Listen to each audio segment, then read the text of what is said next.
एक गांव में दो दोस्त रहते थे, मोहन और सोहन। दोनों में खूब अच्छी दोस्ती थी और दोनों खूब खुशी खुशी रहते थे। मोहन थोड़ा धार्मिक किस्म का व्यक्ति था और सोहन थोड़ा मेहनती व्यक्ति था। मोहन हमेशा भगवान में विश्वास रखता था, सोहन जबकि अपनी मेहनत के ऊपर विश्वास रखता था।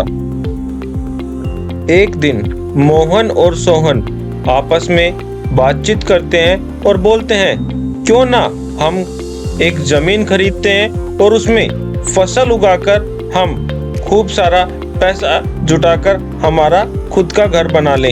यार मोहन, मैं सोच रहा था क्यों ना हम दोनों जने मिलकर एक जमीन का टुकड़ा खरीद लें और उसके अंदर हम अच्छे से मेहनत करेंगे, फसल उगाएंगे तो हम उससे काफी ज्यादा पैसा कमा सकते हैं और जो पैसा हमें फसल से मिलेगा उससे क्यों ना हम अपना खुद का घर बनाएं।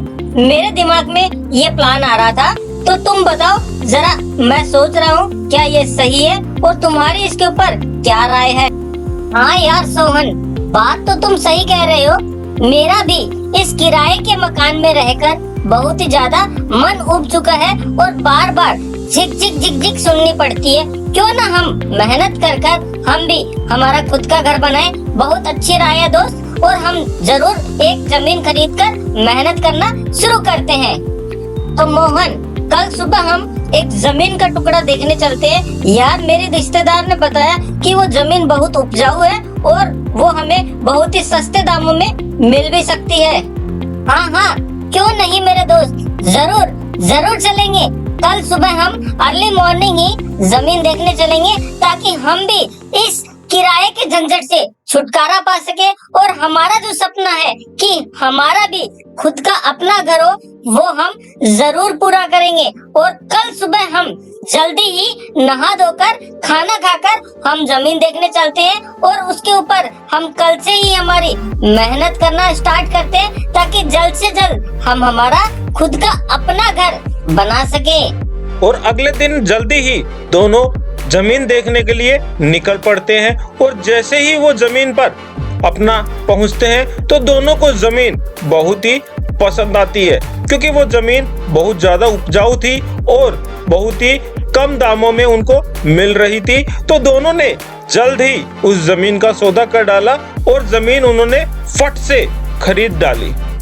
उन दोनों ने मिलकर वो जमीन तो खरीद ली और एक दिन वो गांव की चौपाल के ऊपर बैठे बैठे आपस में बात करने लगे कि यार, जमीन तो हमने खरीद ली, लेकिन हम उसके ऊपर काम करना शुरू करेंगे तभी हमारे पास पैसा आने लगेगा।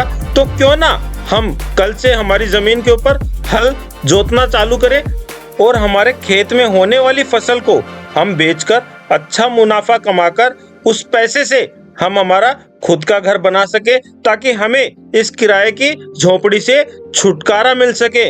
और अगले दिन सवेरे होते ही सोहन तो अपने हल को लेकर खेत में निकल पड़ता है और अपने बैल के साथ मिलकर अपने खेत को जोतने लगता है, क्योंकि सोहन बहुत ज्यादा मेहनती था और वो अपनी मेहनत के ऊपर विश्वास रखता था।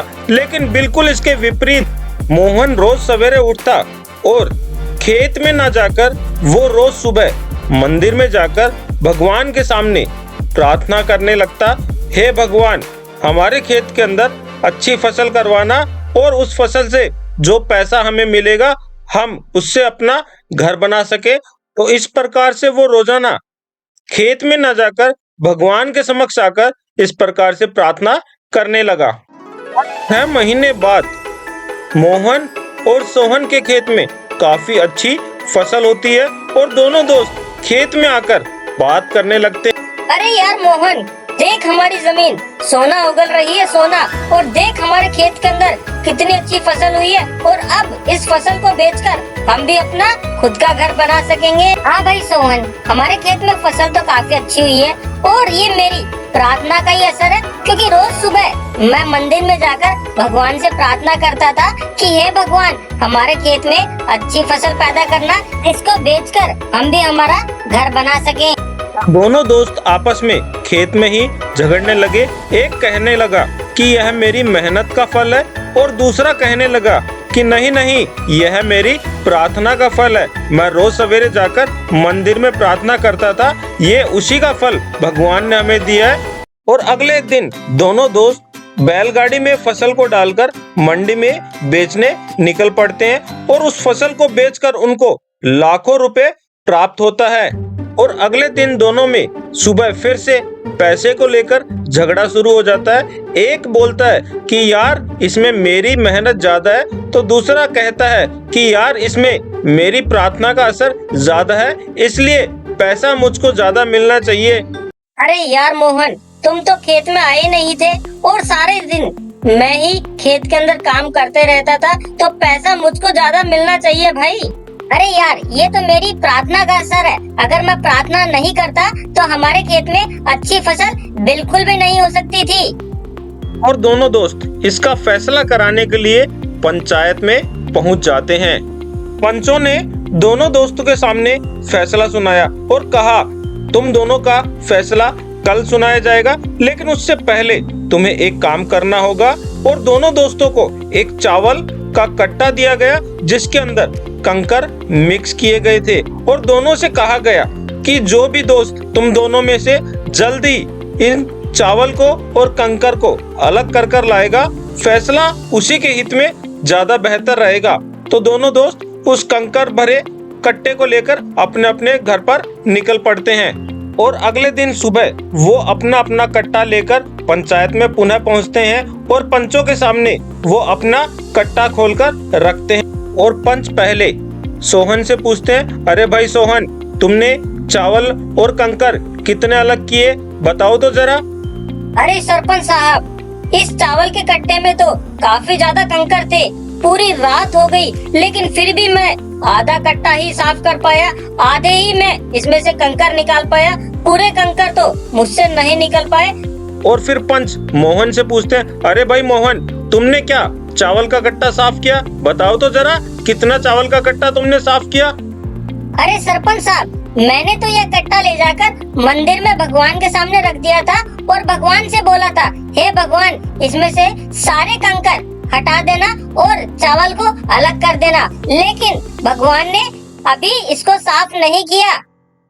इतना सुनते ही पंच बोलते हैं, अरे मूर्ख, भगवान भी उसी का साथ देते हैं जो मेहनत करते हैं, तो मेहनत करने वालों को हमेशा सफलता जरूर प्राप्त होती है। और यहाँ पर तुमने तो मेहनत बिल्कुल भी नहीं की। भगवान हमेशा उन्हीं का साथ देते हैं जो मेहनत करना जानते हैं। तो दोस्तों, इससे यह शिक्षा मिलती है कि हमें भगवान के साथ साथ अपनी मेहनत पर भी विश्वास रखना चाहिए। अगर हम मेहनत करेंगे तो भगवान भी हमारा जरूर साथ देंगे।